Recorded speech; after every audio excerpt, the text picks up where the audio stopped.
Olá, galera! Tudo bem com vocês? Sejam bem-vindos! Mais uma noite de chave do Enem. Preparadinhos ali com o caderninho? Hoje nós teremos aulão de biologia. Então fica ligado aí, porque hoje nós teremos biologia, uma matéria muito importante para você que quer ir para a área de ciências biológicas, quer fazer medicina, odontologia. Fica ligadinho. E para os demais também, fiquem ligados, porque é muito show de bola estudar biologia. Ah, quero lembrar vocês.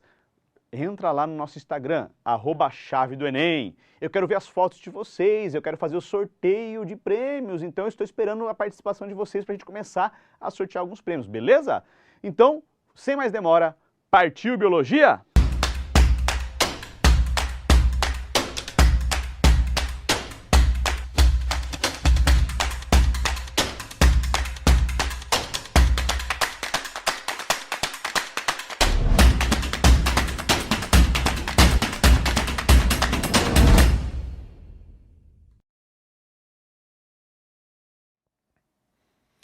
E aí, galera, valeu, Tiagão, ter me apresentado. Estamos aqui mais uma vez, mais uma quinta-feira. Você tá aí no canal do YouTube acompanhando a gente.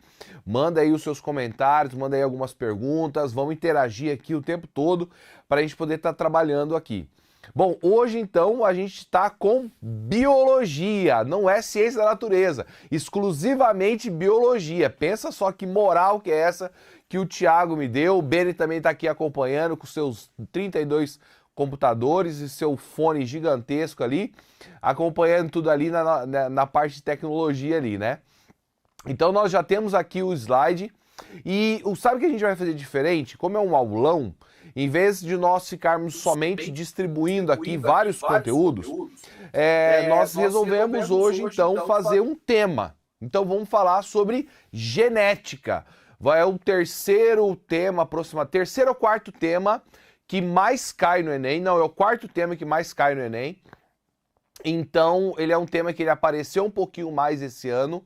Então, quem sabe é uma nova tendência aí de aparecer um pouquinho mais. Então, nós vamos fazer hoje aqui. Pegamos aí os últimos 5 anos, o que caiu de genética, tá? Algumas coisas são mais aprofundadas. O primeiro exercício, você vai ver que ele é mais aprofundado. E depois os outros, eles lembram um pouquinho da genética que você teve, mas é algo bem tranquilo. Então, vamos trabalhar neste momento aí. Espero que você curta bastante, beleza? Vamos seguir lá então. Tá aqui já a capa. Você tá vendo? Eles estão vendo atrás de mim, Beni?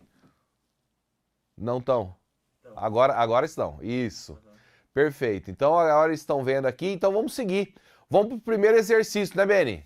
É isso aí. Vamos seguir lá. Beleza, olha aqui, gente. Esse daqui, Enem 2020, né? Que foi aplicado esse ano. Você tá ligado disso aí. Então, esse daqui é um exercício que talvez pegou muita gente de surpresa, porque é um exercício que dificilmente cai sobre alguma coisa relacionada a isso, que é o Teorema de Hardy-Weinberg, tá? Você que está me ouvindo, você que é da educação adventista, você sabe que o Teorema de Hardy-Weinberg, ele não tem na nossa apostila. Mas no Enem acabou caindo e dependendo do vestibular, da região que você está aí no Brasil, você vai ter Teorema de Hardy-Weinberg.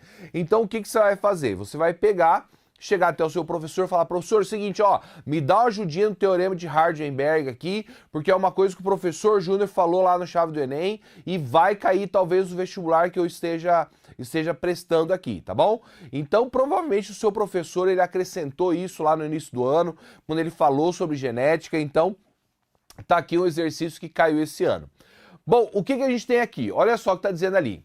Uma população encontra-se em equilíbrio genético quando o sistema ABO, em 25% dos indivíduos, pertencem ao grupo O e 16% ao grupo A homozigoto. Considerando que, olha só o que está dizendo ali, P é a frequência de IA, que você sabe que é o gameta ali, né, o genótipo para a formação, é o genótipo para o sangue A, tá bom? IA, Q é a frequência de IB, que é o genótipo ali para B, e o R é a frequência de I, que é o genótipo para O, tá? Então nós temos 3 frequências aqui. Espera-se encontrar. Aí você tem uma tabela que eles colocaram, como você está vendo ali, E aí tem a pergunta do exercício. A porcentagem de doadores compatíveis para alguém do grupo B nessa população deve ser de quanto? O primeiro momento que você olha isso, o que você vai fazer? Você vê o quadro, você olha lá o B. B, então, tem ali genótipos IB e B, e IB e Izinho, certo? Porque o Izinho, né, você sabe que IB e Izinho é o sangue do tipo B heterozigótico, porque o sangue O, você sabe que ele é recessivo, e para ser recessivo, ele tem que estar em homozigose. Então, IB, Izinho é sangue B, heterozigótico. E aí, você vê ali Q ao quadrado, 2QR, 2QR, tá, mas aí o que tem que fazer? Que número que eu vou colocar ali? Você já tem muita informação no enunciado. Por quê? Porque o enunciado já está dizendo ali o seguinte, ó, que o sangue, ele está em equilíbrio genético e em que 25% dos indivíduos pertencem ao grupo O. Então, 25 já é a frequência do O. Então, o Izinho é 25%, que ali está representado por R. Então, o R você já tem o valor. Tá faltando, então, o valor agora do Q, certo? E também, consequentemente, do P. Só que o P você também já tem o resultado no exercício, que está dizendo lá que azão, ele é o quê? 16%. Então, eu já tenho 2 dados e está faltando apenas um. Tá, professor, mas vem cá, como é que eu acho esse bendito desse resultado agora? Gente, de boa. Olha só, eu coloquei um slide aqui para você poder lembrar, tá? Ó, essa daqui é a fórmula do teorema de Hardy-Weinberg. O probleminha é que a gente sempre vê dessa forma em sala de aula, mas o Enem resolveu dar uma modificada e acabou dando uma dificultada, né? Então, olha só. Aqui é a fórmula que nós conhecemos. P ao quadrado mais 2PQ mais Q ao quadrado igual a 1. Ou seja, nós temos ali P, a frequência de azão, Q de azinho e 2PQ a gente sabe que é o heterozigótico. Então, nós sabemos que P mais Q é igual a 1. Então, o que você precisa tirar dessa ideia que você aprendeu em teorema de Hardy-Weinberg em sala de aula? Que os fatores somados é igual a 1. As frequências somadas é igual a 1. Então, olha só o que nós temos aqui. Olha só. A frequência de O, então, Izinho, é 25%, certo? Então, vamos transformar ele em decimal, 0,25, tá? Agora, qual é a frequência apenas do I, tá? Que ali, no caso, você tá vendo que a frequência R, né? Então, eu tenho que descobrir a frequência de R. Então, o que eu faço? Se eu tenho ele ao quadrado é 0,25, eu faço o quê? Eu simplesmente faço a raiz quadrada para descobrir qual é a frequência apenas do R, apenas do I, não do R ao quadrado, não do Izinho. Então, eu descobri que é 0,5. Perfeito? 0,5, já descobrimos então dos 25% que já está no texto. Aí, a frequência de IA, né, que seria no caso ali P ao quadrado, eu sei que é 16%. Vamos transformar em decimal? 0,16, ok? E aí eu tenho que fazer o quê? Fazer a raiz quadrada e eu descubro que é 0,4, então, o meu valor ali de P, tá? Não P ao quadrado, apenas P. Então, o que você aprendeu ali agora há pouco no slide anterior? Que P mais Q é igual a 1. Professor, mas espera aí. Nesse exercício eu tenho P, eu tenho Q e tenho R. Da mesma forma, a soma dos três tem que ser igual a 1. Então eu sei que 0,5 mais 0,4 dá 0,9. Então, tirando a diferença de 1, então eu tenho o quê? 0,1. Olha só. Portanto, a frequência de B é de quanto? 0,1. Para somar 0,1, 0,4, 0,5, pronto, eu tenho 1. Então agora eu já tenho todos os valores que eu preciso para quê? Para poder fazer aquela equaçãozinha que você está vendo ali na tabela, onde você tem ali o grupo B, que é o Q ao quadrado mais 2 vezes Q vezes R. Então, eu já tenho todos esses valores, tá? Então, olha só. Aqui eu coloquei em linha para você poder ver. Então, Q ao quadrado mais 2QR mais R ao quadrado. Professor, peraí, tem alguma coisa errada. Por que que o senhor colocou R ao quadrado ali, professor? Tá errado. Ali na linha do B é apenas Q ao quadrado mais 2 vezes Q vezes R. Por que que tá o R ao quadrado? Aí que tá o que muita gente acabaria errando. Você tem que lembrar que o enunciado está perguntando quem são os doadores compatíveis com o grupo B. E aí, se você lembrar da aula de genética lá, você vai lembrar que o sangue do tipo B doa para ele mesmo. E o sangue do tipo O também doa para quem é sangue do tipo B. Então, por que que eu coloquei o R ao quadrado ali? Porque o sangue do tipo B recebe dele mesmo e recebe também o sangue O, ok? Então, é por isso que eu coloquei ali o R ao quadrado também na sua equaçãozinha ali. Então, você tem ali todos os valores já discriminados. Então, você tem ali, ó, o Q, que seria o 0,1, que nós já temos. Aí você eleva ao quadrado, então 0,01. Aí você tem, ó, o 2Q vezes R, então eu tenho 2 vezes 0,1 vezes 0,5, 0,5, vezes 2, 0,1. Então eu tenho 0,1 mais 0,05. Então eu tenho 0,11. Beleza até agora. Professor, então é a letra A? Não, porque eu tenho que somar com o R ao quadrado, que seria 5. 0,5.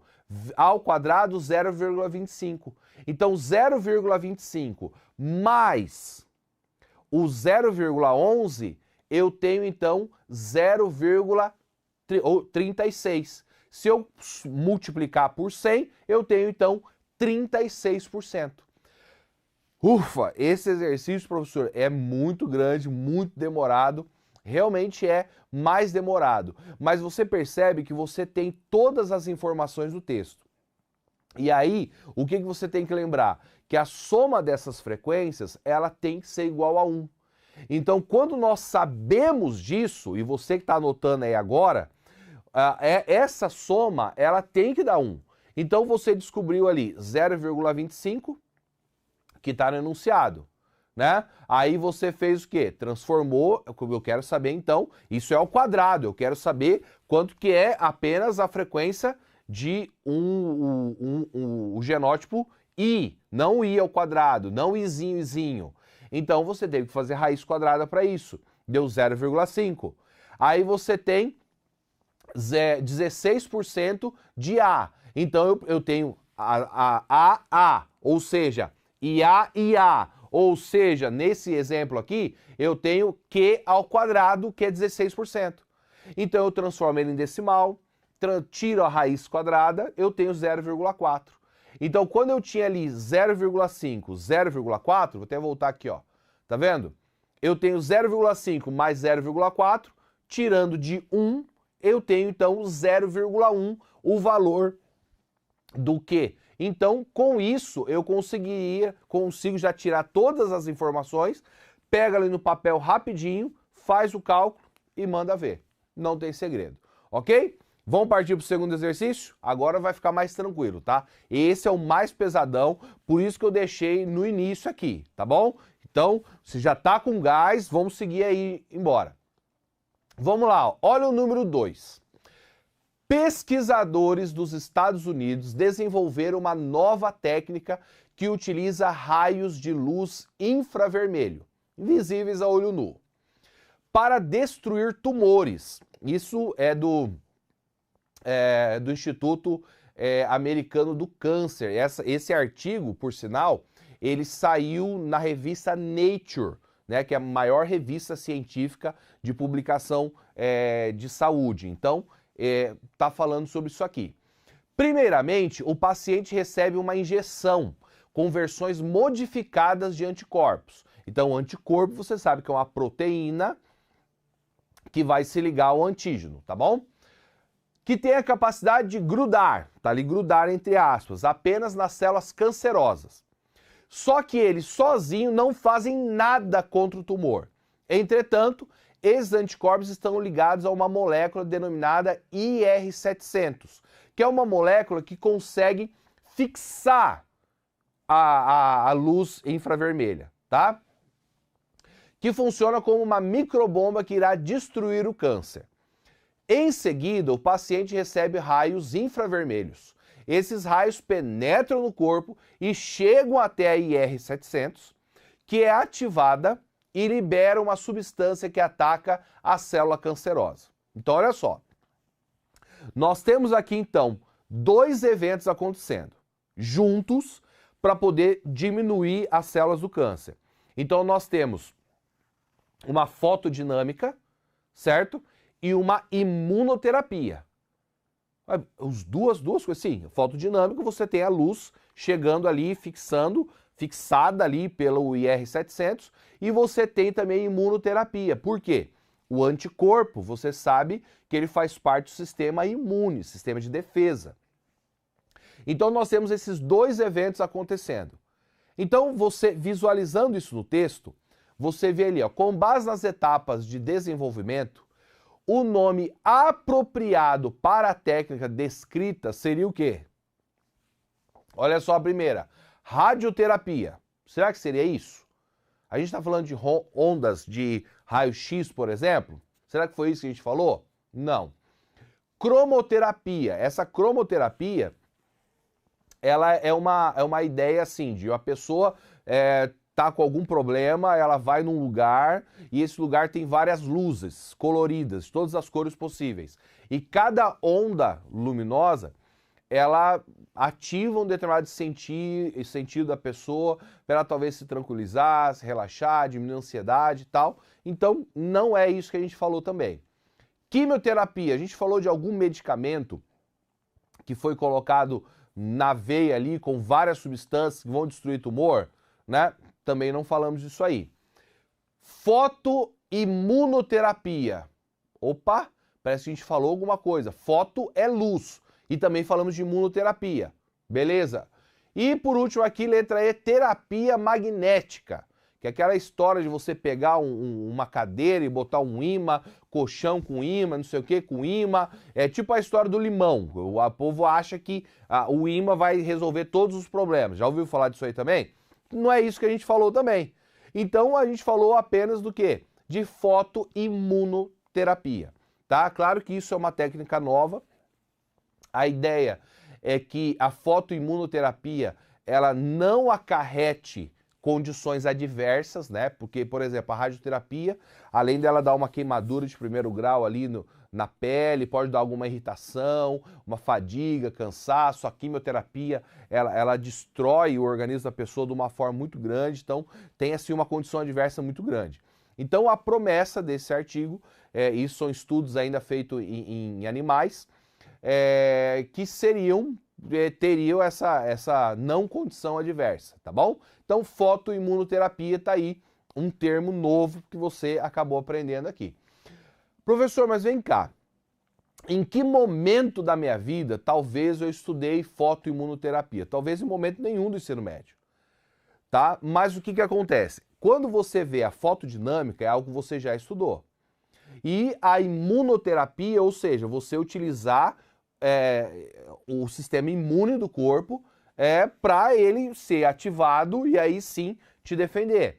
Então, isso você aprendeu. Então, é só você juntar essas duas ideias que está acontecendo aqui. Então, olha só. O próximo aqui diz o seguinte.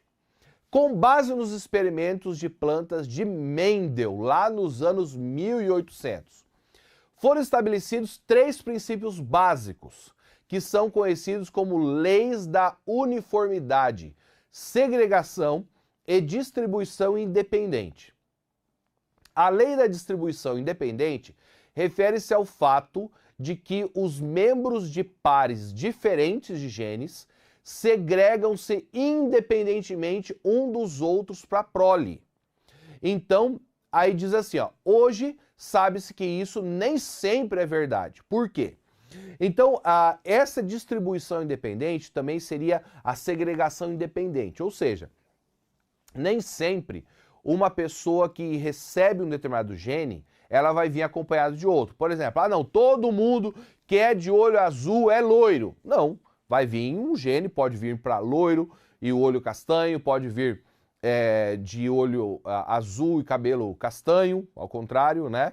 Então, não necessariamente sempre vai vir um gene acompanhado de outro.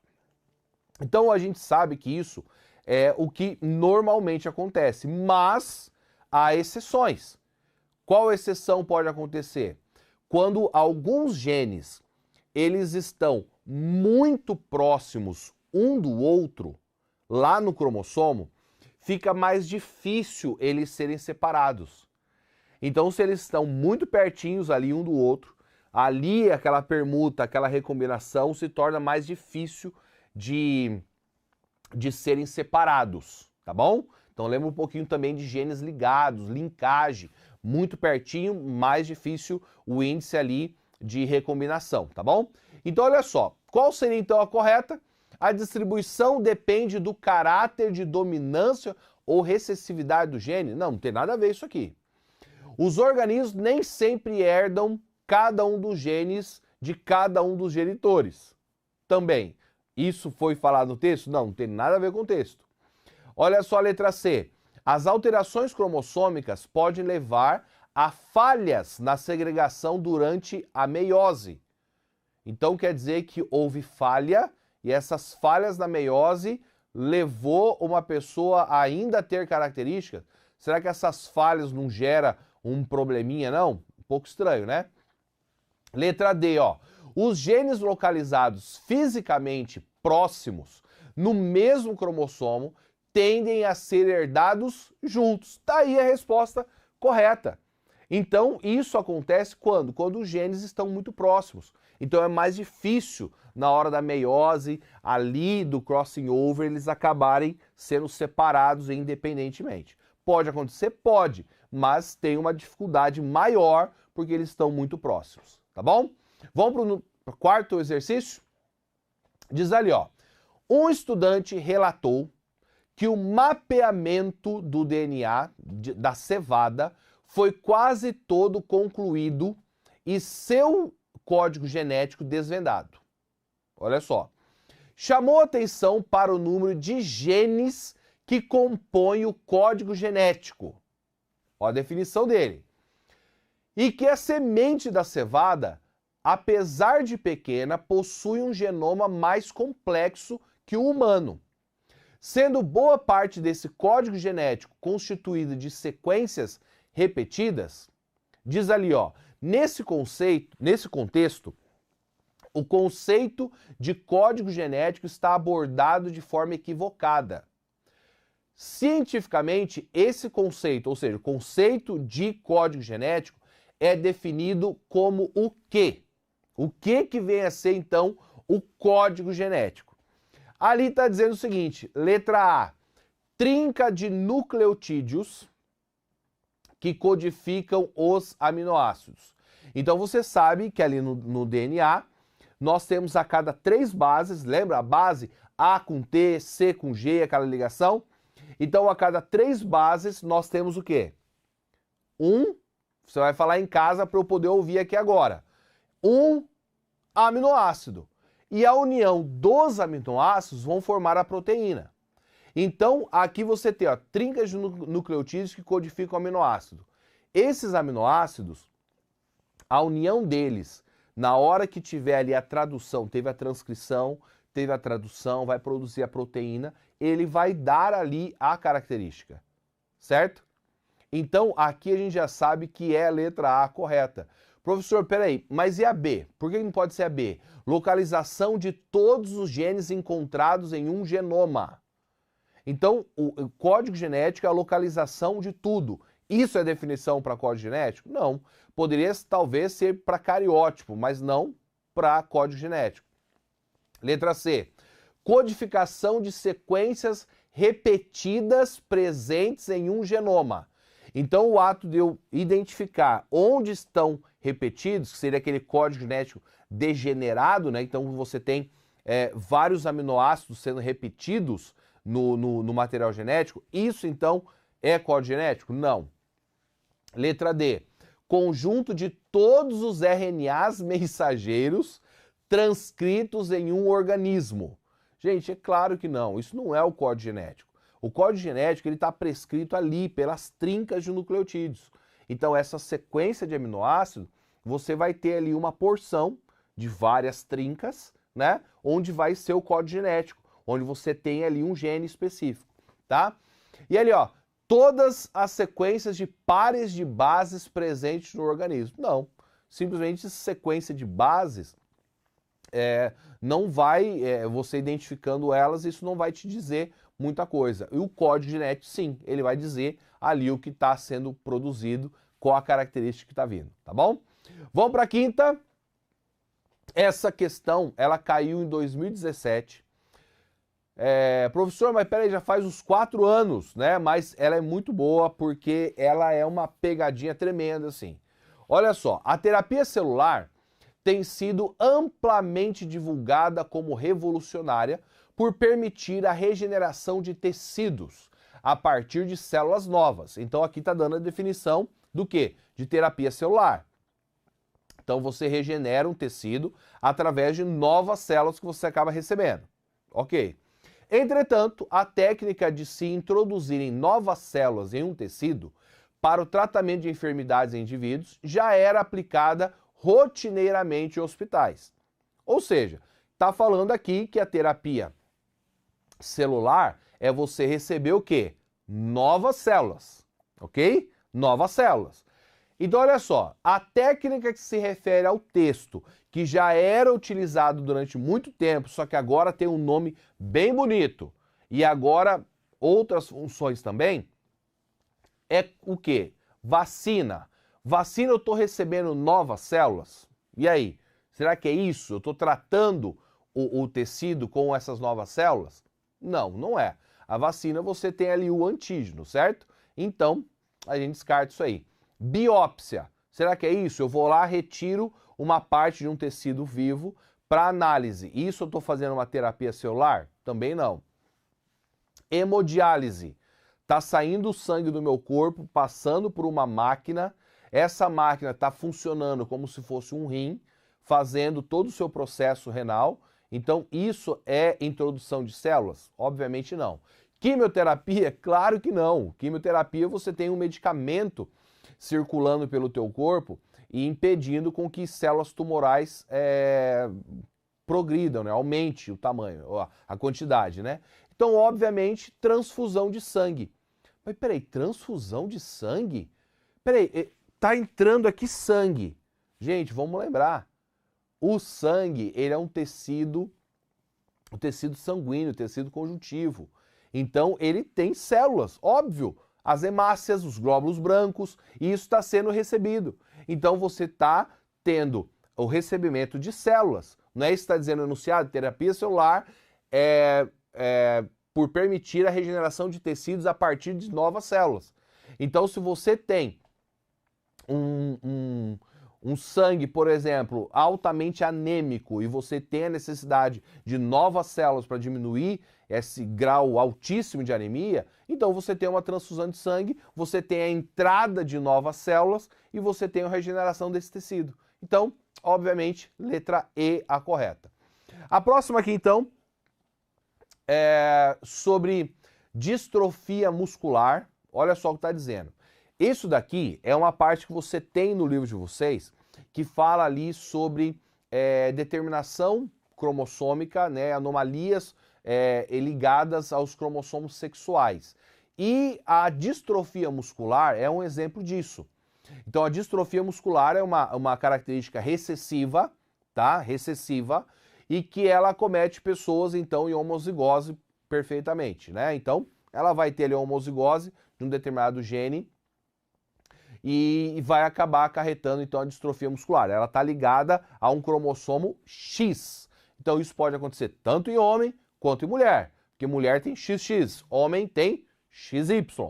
Obviamente você sabe que a incidência vai ser maior no homem. Por quê? Porque o homem só tem um X. Então se ele já receber esse X com o gene da distrofia, ele já vai ter esse fenótipo. A mulher não.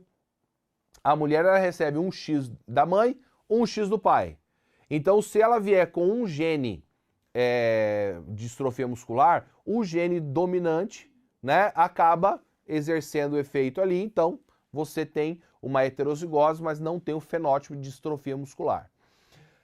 Olha só, distrofia muscular, DMD, é uma doença causada por uma mutação em um gene localizado no cromossomo X, foi o que eu acabei de dizer.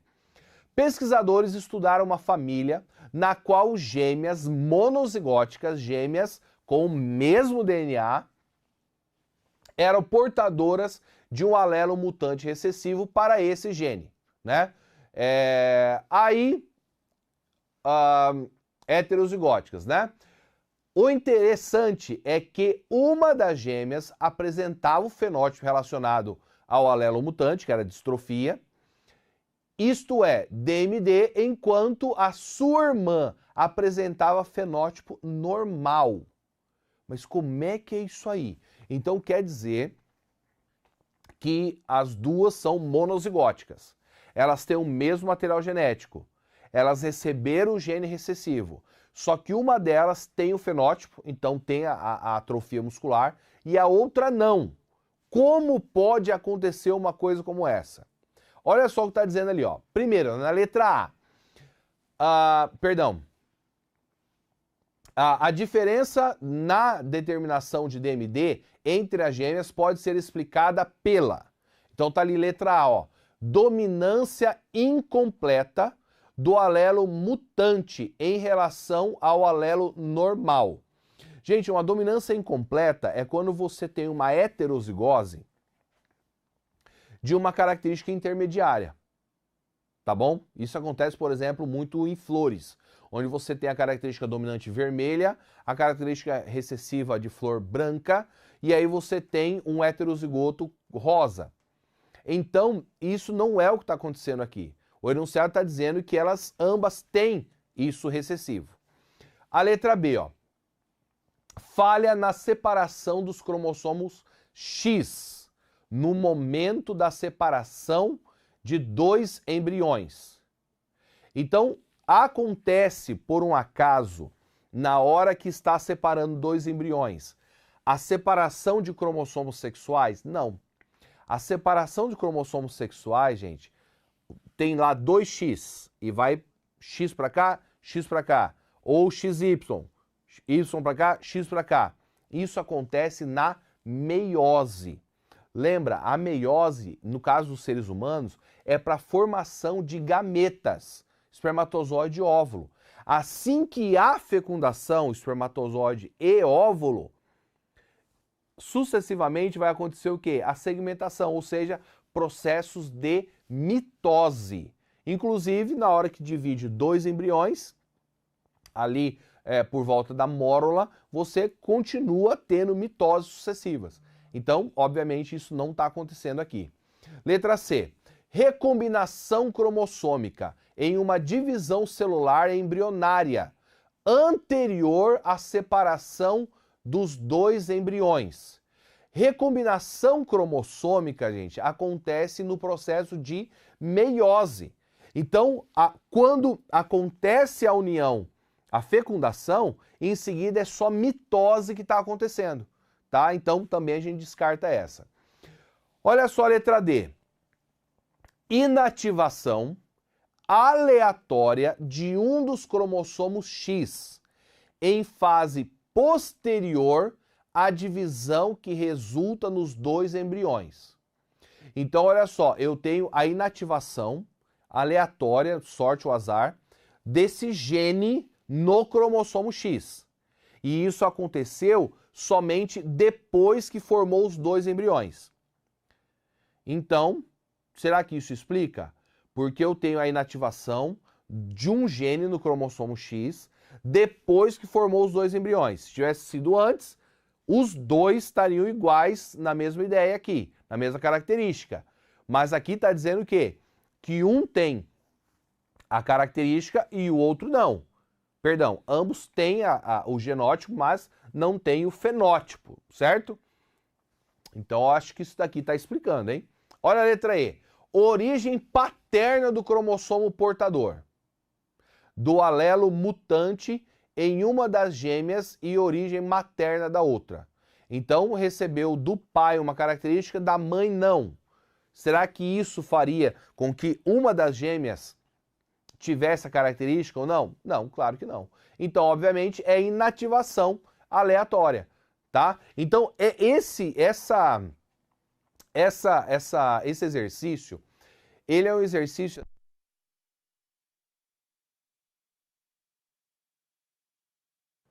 Voltamos. Beni, voltamos? Voltamos. Vocês viram que deu um pico aqui agora, hein? O Beni apertou alguma coisa ali, ele recebeu alguma mensagem, alguma coisa assim, talvez, digamos assim, não compatível, inapropriada, não sei, que ele apavorou. Será que é a crush? Será que é alguém que mandou uma mensagem aí nos comentários, aí ele ficou, o que é essa gatinha? O que será que aconteceu, hein? Bota aí nos comentários o que você acha que aconteceu, que o Beni apertou o botão aí. Coloca aí nos comentários. A gente vai ler todos eles e o Beni vai responder, hein? Será que ele vai contar a verdade? Ele conta.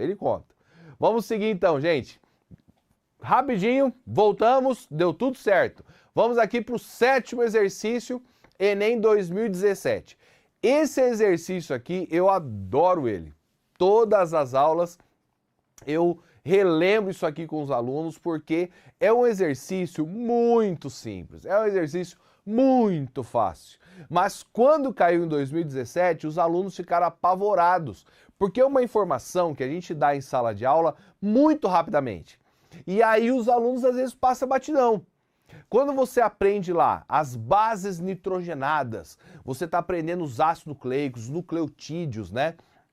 E você tem lá, por exemplo, você aprende que a adenina se liga com a timina, A com T, e o C com G, citosina com a guanina, e você aprende isso aí. E aí, uma das coisas que nós falamos para vocês é o quê? Adenina com a timina, então, púrica com pirimidina, a adenina com timina, ela tem uma ligação molecular dupla de hidrogênio. Dupla. Ó, 2.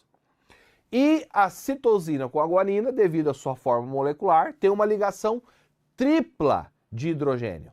Então, quando as duas fitas de DNA vão se ligar, então quando é adenina com timina, é uma ligação dupla de hidrogênio.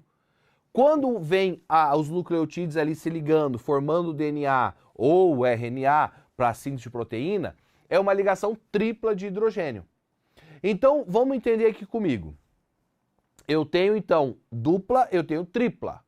Se fosse, a gente estivesse falando, por exemplo, de cordas, que estivesse se ligando a duas estruturas, sei lá, duas árvores, e eu pegasse uma espada e tivesse que cortar essa corda, é muito mais fácil eu cortar duas cordas do que 3. Beleza? Então, com essa ideia, vamos olhar o exercício. A reação em cadeia da polimerase, PCR na sigla em inglês, é uma técnica de biologia molecular que permite replicação in vitro do DNA de forma rápida. Essa técnica surgiu na década de 1980 e permitiu avanços científicos em todas as áreas da investigação genômica. A dupla hélice é estabilizada por ligações de hidrogênio, como acabei de falar, duas entre as bases adenina e timina, acabei de dizer isso para vocês também, e 3 entre as bases de guanina e citosina. Inicialmente, para que o DNA possa ser replicado, a dupla hélice precisa ser totalmente desnaturada, desenrolada, pelo aumento da temperatura. Quando são desfeitas as ligações de hidrogênio entre as diferentes bases nitrogenadas. Então, obviamente, eu vou ter que duplicar ele vai se desenrolar, vai ficar retinho, parecendo uma escada do DNA, não vai ficar enroladinho da forma que você conhece ele, e ele vai ter que desprender essas bases nitrogenadas para formar novas fitas. Olha só o que pergunta ali, ó. Qual dos segmentos de DNA será o primeiro a desnaturar totalmente durante o aumento da temperatura na reação do PCR, da polimerase? Então, gente, o que você tem que ver aqui? Professor, mas eu tenho aqui, então, 5 DNA, 5 moléculas de DNA, 5 pedaços de DNA. O que eu tenho que fazer? Gente, é só você olhar qual das alternativas tem maior quantidade de ligações de adenina com timina. Só isso. Então você vai olhar a letra A. Poxa, peraí, só tem 2 ali adenina com timina, beleza. Vamos olhar a letra B. Na letra B eu tenho ali 1, 2, 3. Na letra C eu tenho 1, 2, 3, 4, 5, 6 ligações de adenina com timina. A letra D eu tenho 1, 2, 3. A letra E eu tenho 1, 2, 3, 4. Opa, então a letra C é o que tem maior quantidade de bases ligando, né, adenina com timina. Ou seja, se eu for separar essa parte, eu tenho mais ligações duplas de hidrogênio do que tripla. Então, obviamente, ele mais rapidamente vai ser separado ali para ter a sua réplica, a sua duplicação ali, como está dizendo no enunciado, entendeu? Então, é um exercício bem fácil, bem simplinho. Você que está colocando aí, está anotando, anota aí, ó. A, você faz assim, ó, coloca um A, aí você coloca 2 tracinhos, como se fosse ligação dupla, e um T. Depois você coloca o C, aí 3 risquinhos, como se fosse uma ligação tripla, com G. Fácil assim, beleza? Tá anotado aí, você nunca mais vai errar isso quando cair. Vamos para a 8ª. O Brasil possui um grande número de espécies distintas entre animais, vegetais e micro-organismos envoltos em uma imensa complexidade e distribuídos em uma grande variedade de ecossistemas. Lindo enunciado, bonito, fala tudo, coisa bonita, né? O incremento da variabilidade ocorre em razão da permuta genética, a qual propicia a troca de segmentos entre cromátides não irmãs na meiose. Então, você que já estudou divisão celular, você sabe que nós temos a mitose e a meiose. E a meiose, no caso, no reino animal aqui, né, ou até mesmo de outros micro-organismos, nós temos o quê? A produção de gametas, né? Então, a gente vai ter ali um momento em que a meiose vai se duplicar, né? Mas, obviamente, você sabe que a meiose, ela vai produzir células com a metade da carga cromossômica. Então, você já sabe disso. Então, por exemplo, se a gente estivesse falando de seres humanos, o homem tem 46 cromossomos e a mulher também. Quando eles vão produzir óvulo e espermatozoide, vem 23 cromossomos cada célula. Então, isso acontece na meiose. E aí acontece um evento que é o seguinte: de 100% das meioses, em 20% dos casos, tá? Então, toda vez que realiza a meiose, 20% das meioses acontece a permutação gênica, a permutação genética que está dizendo ali, ou também chamado de crossing over, ou recombinação gênica, ou permuta gênica.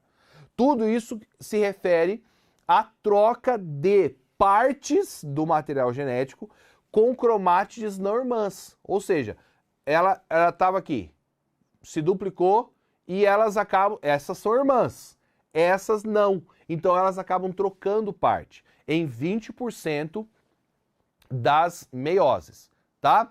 Então ali diz o seguinte, ó, essa troca de segmentos é determinado em que momento, tá? Olha só ali, ó, produção de indivíduos mais férteis.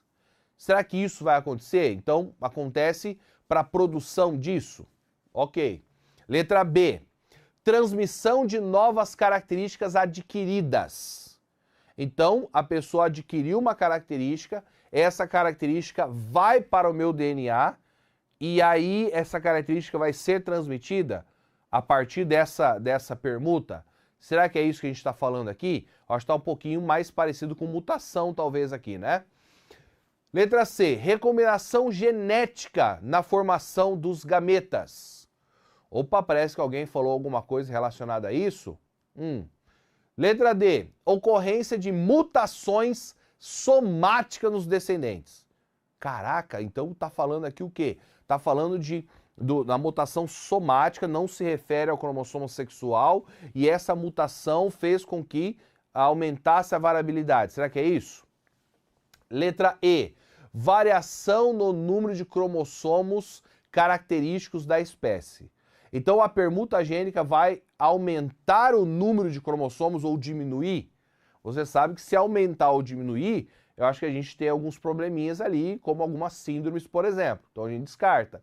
Então, obviamente, letra C, gente, recombinação genética na formação de gametas. E aí você coloca do lado, essa recombinação gênica, ela acontece em 20% das meioses que vão produzir os gametas. Então, onde que acontece isso? Você anota aí também. Acontece na prófase 1, tá?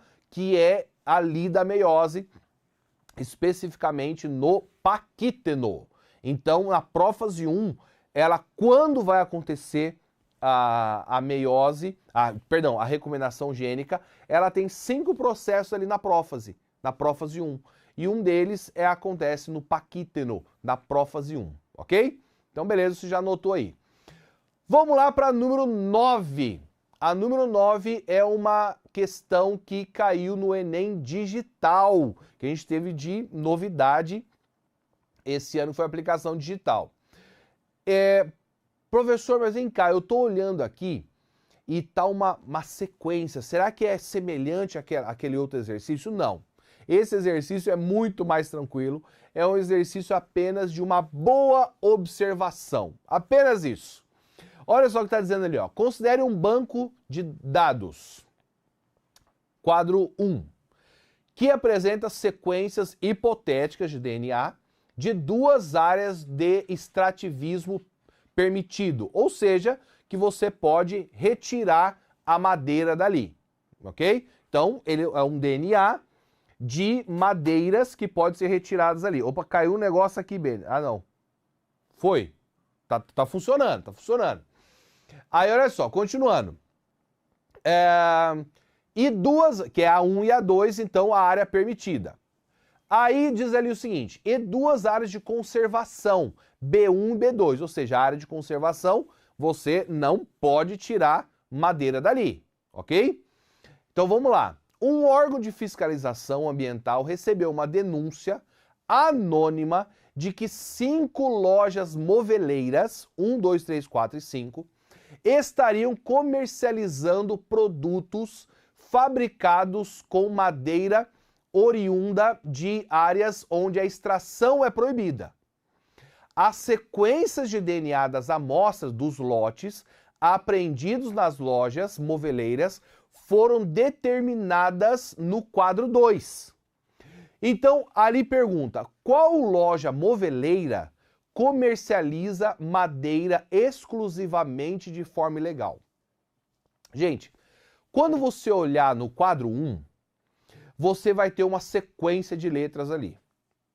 O que você tem que observar? Essa loja que está vendendo móvel ilegal, está pegando madeira ilegal, tem que ser uma sequência de DNA que não tem no extrativismo e tem apenas na conservação.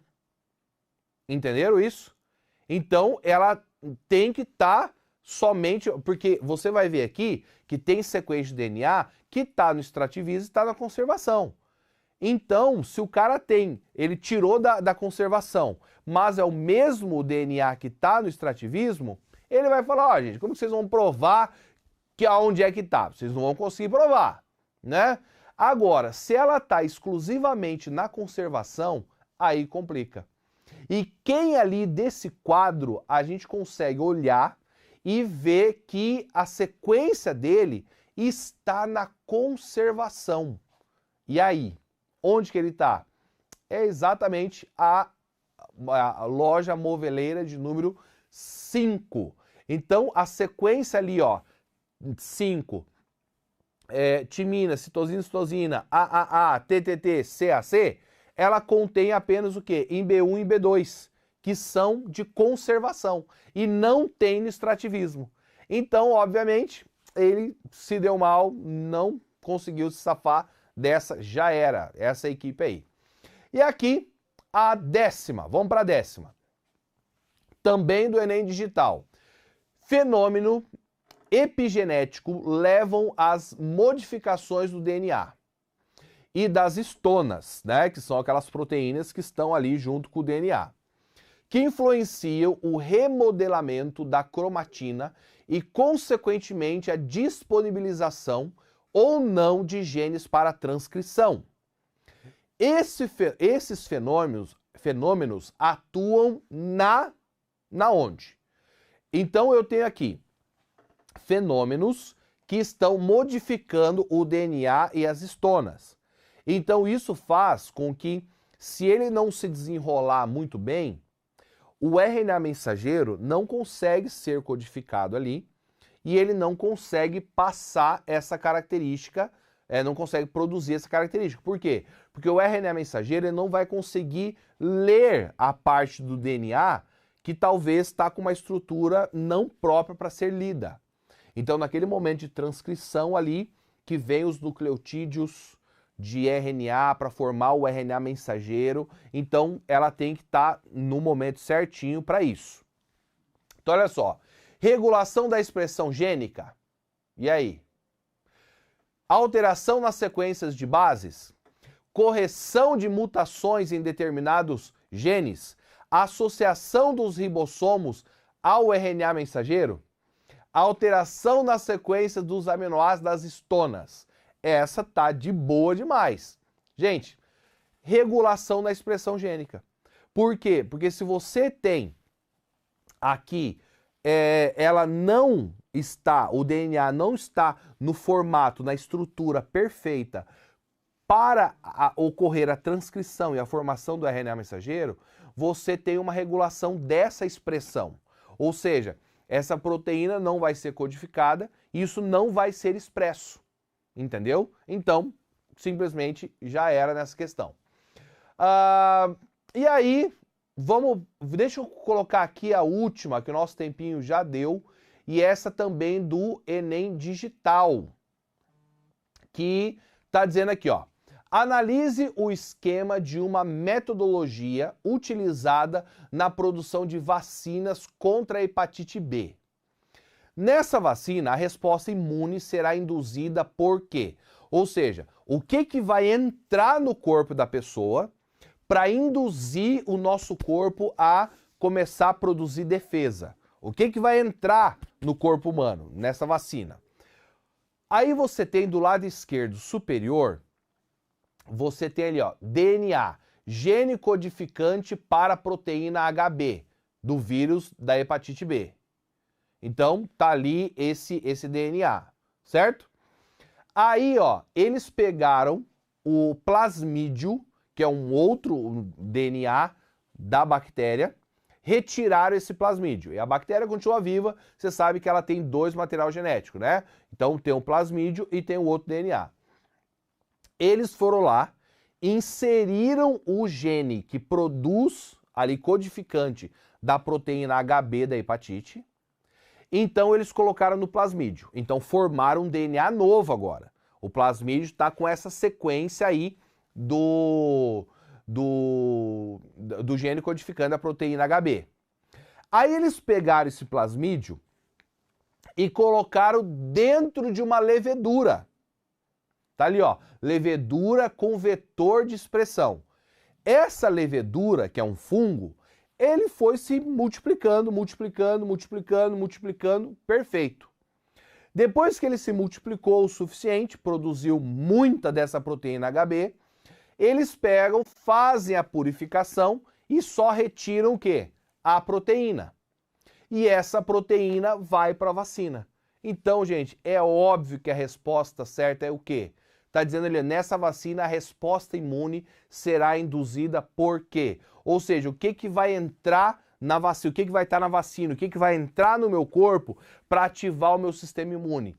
Vai entrar uma proteína. Essa proteína vai ativar o meu sistema imunológico, vai produzir os anticorpos e vai ficar prontinho para quê? Para poder se ligar e combater ali o caso da hepatite B, ok? Bom, deu aqui então para a gente fazer alguns exercícios, né, sobre genética. Nosso tempo passou voando, muito legal vocês terem participado aí o tempo todo. Isso é muito importante para cada um de nós. Mas claro, importante ainda mais para vocês. Biologia, você que vai fazer aí na área da saúde, na área da biológica, você vai precisar muito da biologia, você vai precisar muito da genética, até mesmo vai ajudar você nos primeiros anos da graduação, quando você tiver genética lá na sua graduação, na sua universidade. E para você que não vai fazer dentro da área de saúde ou biológica, vai auxiliar você também, qualquer vestibular que você esteja prestando ali. Pessoal, foi um prazer estar aqui mais uma vez com vocês. E até a próxima, a gente se vê na chave do Enem. Grande abraço, beijão para todos vocês. Tchau, tchau do Professor Júnior.